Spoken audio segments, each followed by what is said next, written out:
She replies within minutes. She laughs at your messages. When you see her, she lights up, and yet she has never once been the one to start the conversation. You have probably told yourself it does not mean anything. You have probably also told yourself the opposite.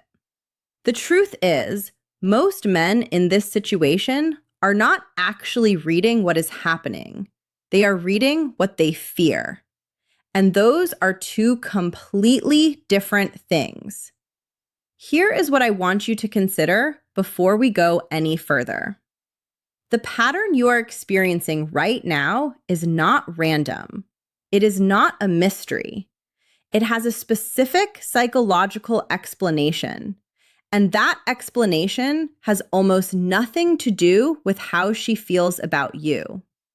It has everything to do with a dynamic that formed quietly, probably without either of you noticing, and has simply continued because nothing interrupted it. That is what nobody tells you. Not the forums, not your friends, not the generic advice that tells you to wait 3 days or go silent for a week. By the end of this video, you are going to understand exactly why she responds warmly but never reaches out first, what actually created that pattern, and the one shift that changes it without you sending a single extra message and without manufacturing distance that only makes things worse. Stay with me, because what comes later in this video is the part most men never even get close to seeing. Before you read anything into her silence, you need to understand one thing. Not initiating and not being interested are not the same thing, not even close. This distinction sounds simple, but it completely changes how you interpret what is happening. Disinterest has a recognizable signature. When a woman is not attracted, not engaged, or not invested, her responses become shorter over time. They arrive later, they answer your question and add nothing. They feel like a door being quietly closed, one exchange at a time. What you are describing is not that. What you are describing is warmth without initiation. And that is a different psychological profile entirely. Researchers who study attachment behavior have noted that the decision to initiate contact is heavily influenced by social conditioning, relational history, and perceived role expectations, not simply by attraction level. In plain terms, many women have deeply internalized the idea that reaching out first makes them appear too eager, too available, or too invested.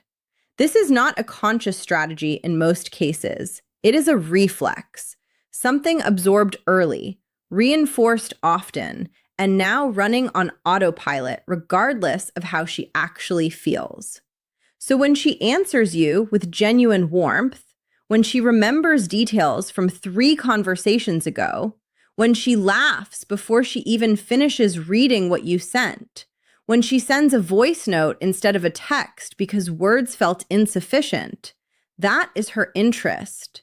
The absence of initiation is something else entirely.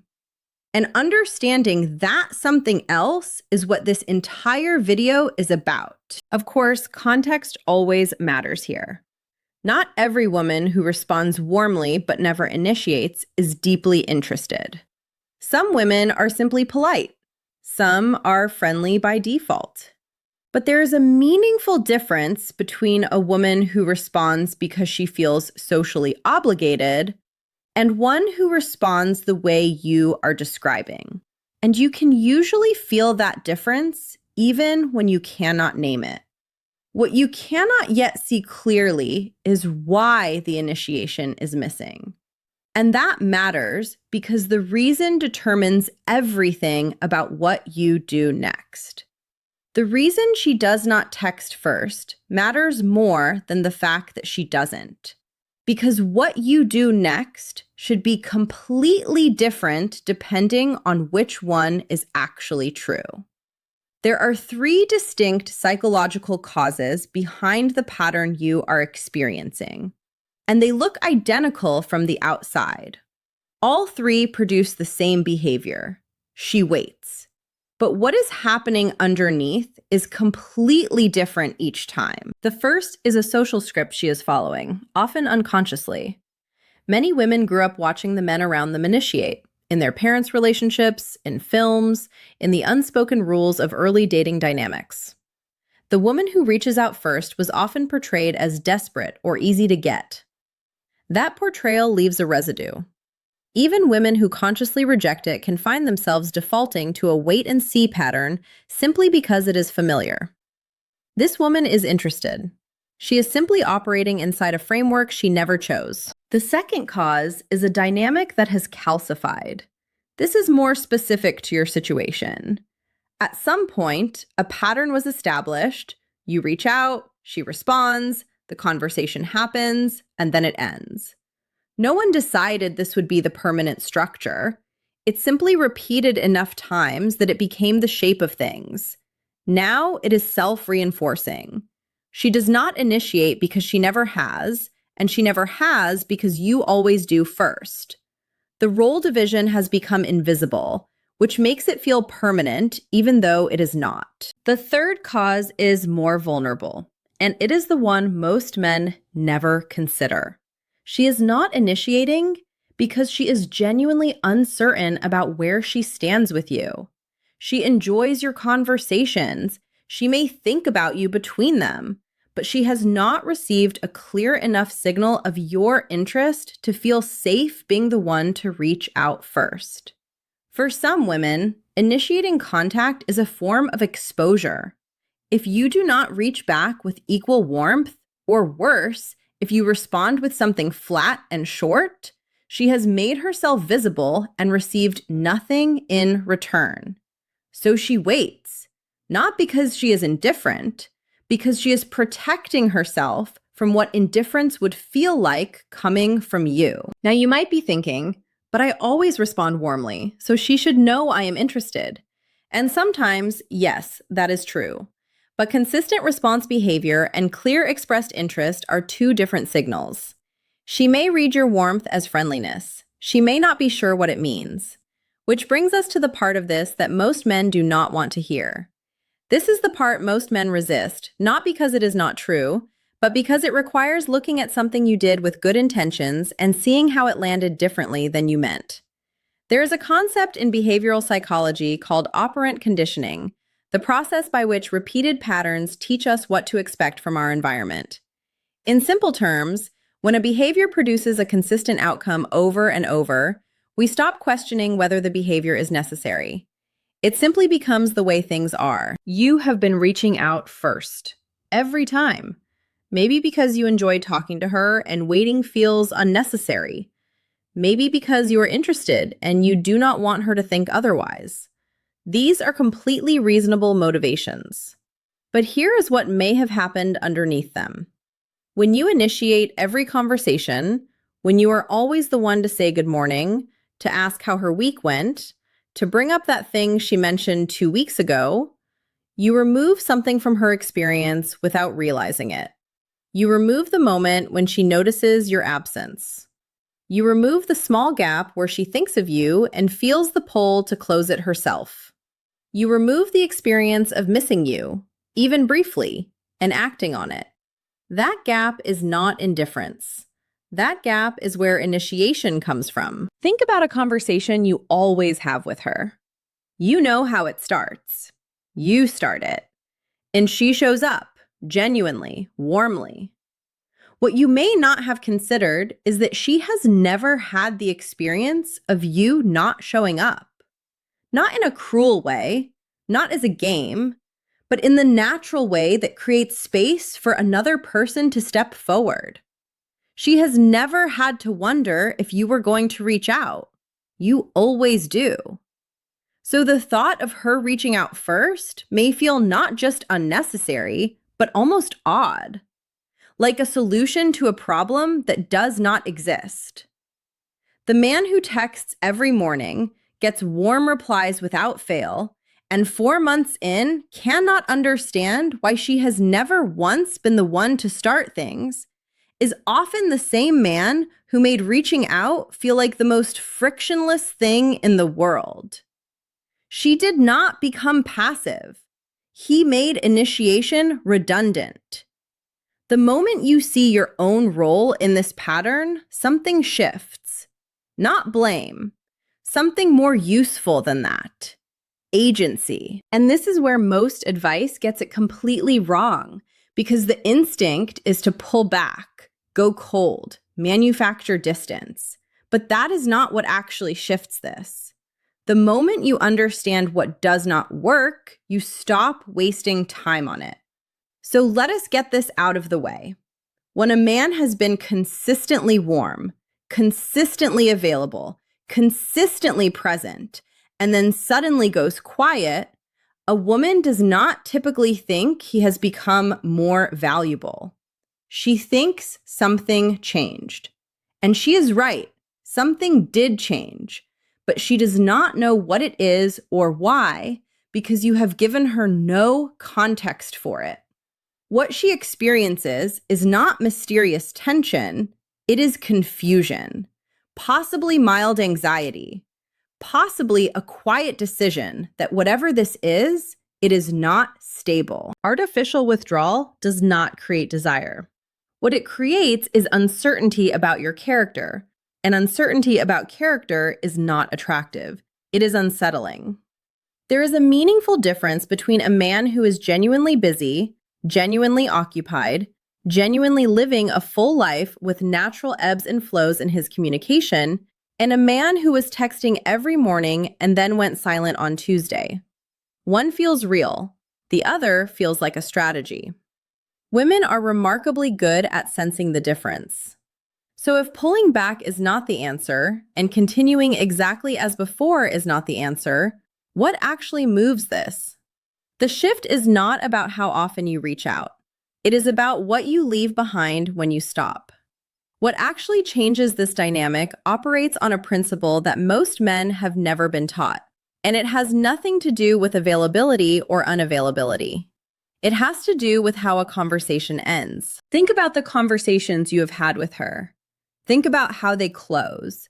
Most likely, they reach a natural resting point, the energy winds down, both of you say something that feels like a conclusion, and the exchange ends.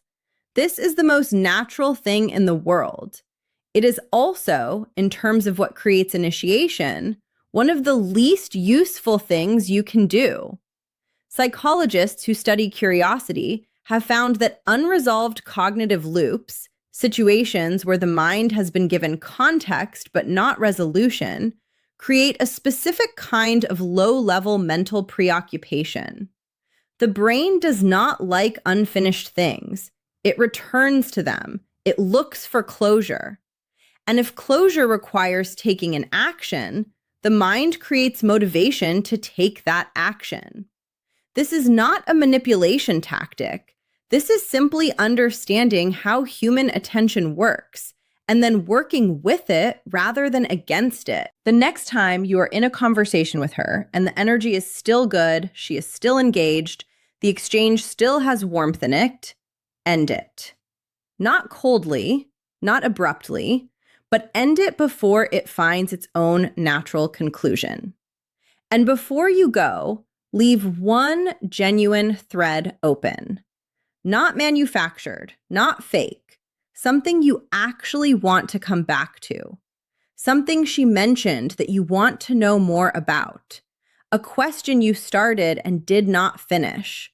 A topic that opened something interesting and then got interrupted. She finishes reading your last message, and there is something unresolved. Something she knows is there. Something that has a continuation. And the continuation requires her to start it. Now you might be thinking, what if she just leaves it? And sometimes, yes, she will. Context always matters. But here's what this approach actually tests. If she has warmth for you, if she has any genuine interest, the open thread gives her something she has not had before in your dynamic. A reason to initiate that does not feel vulnerable. She is not saying, I was thinking about you. She is saying, what happened with that thing you mentioned? The emotional exposure is lower. The barrier to reaching out is lower. And the behavior, initiating, begins. One open thread does not rewire a 4-month pattern overnight, but it starts something. And what it starts is different from anything that distance or silence ever creates. Remember why we started this conversation. You wanted to understand why she responds warmly but never reaches out first. We have covered what that pattern means, what created it, and what changes it. But there is one more layer here, and this one is the most overlooked signal in this entire dynamic. Most men walk right past it every single time. You have been watching the wrong thing. The initiation, or the absence of it, is not where she is telling you how she feels. Her responses are. This matters more than almost anything else in this video. When you have been focused on whether she texts first, you have been measuring one data point, a behavioral default, and drawing conclusions from it about her internal state. But her internal state is not in whether she initiates. It is in what she does when you do. There are 3 specific patterns inside her responses that, when present together, tell you something important, regardless of who sent the first message. The first is that she adds. She does not just answer your question. She answers it, and then she contributes something new. You ask how her weekend was, and she tells you, and then she tells you about the thing that happened that she did not expect, the small detail that does not need to be included but is, because she is not managing the conversation to a minimum. She is participating in it. That addition is not small. It is the difference between someone who is present and someone who is performing presence. The second pattern is that she asks, not the polite questions people ask to avoid seeming rude, but genuine curiosity that extends the thread. She remembers something you mentioned and follows up on it days later. She asks what you meant by something because she actually wants to know. A woman who asks questions is a woman who wants more of the conversation. A woman who is not interested closes loops. A woman who is interested opens new ones. The third pattern is what you might call message clustering. She sends you one thing, and then, before you have replied, she sends another. A thought that followed, a thing she forgot to include, a second take on what she just said. This is one of the clearest unfiltered signals of genuine engagement. It is the digital equivalent of someone still talking even as they are walking out the door. She was not done, she had more. And she sent it without waiting to see how you would respond to the first part, which means she was not monitoring your reaction, she was just in the conversation. When you see all 3, addition, genuine questions, clustering, you are not looking at polite reciprocation. You are looking at a woman who is interested, who is engaged, and who simply operates within a pattern where you initiate first. The non-initiation is not a verdict. It is a habit inside a dynamic that you now have the ability to gently shift. The woman who does all 3 of these things, but has never texted you first, is not pulling away. She is simply waiting for the dynamic to give her a reason. And now you know how to give her one. What this entire video has really been about is a single principle, and I want to name it clearly before we close. The absence of a behavior does not always mean the absence of a feeling. Initiation is a behavior. It is shaped by conditioning, by role expectations, by the patterns that form quietly between 2 people over time. It is not a direct readout of interest. It is a product of context, and context can change. What you now have that you did not have at the start of this video is the ability to read the right signal. Not whether she texts first, what she does when you make contact, how much she adds, what she asks, whether her messages arrive in clusters before you have even replied. That is where her interest lives. The rest, the initiation pattern, the established role structure, that is architecture. and architecture can be altered. You do not need to overhaul the entire dynamic at once. You do not need to have a conversation about it or announce that something is changing. You simply need to shift one small thing: how you exit your next conversation with her. Leave something open, something real, something you both care about, something that has a natural continuation. End the conversation while it still has energy, and then let her close the loop if she chooses to. Most men, when they learn this, want to go back and recalibrate every conversation they can remember. You do not need to do that. What happened before is not a failure. It was a pattern formed without a blueprint. You have a blueprint now. Has she ever replied in a way that made you realize she was more interested than her silence suggested? Tell me what that looked like. I read everything. If this gave you something you are going to think about past today, subscribe. What I share on this channel is not general advice. It is the specific, underneath level understanding of female behavior that most sources do not even know to look for. In the next video, I'm going to show you what her response time actually reveals about where you stand, and why a woman who takes 3 hours to reply is sometimes far more interested than one who answers in 30 seconds.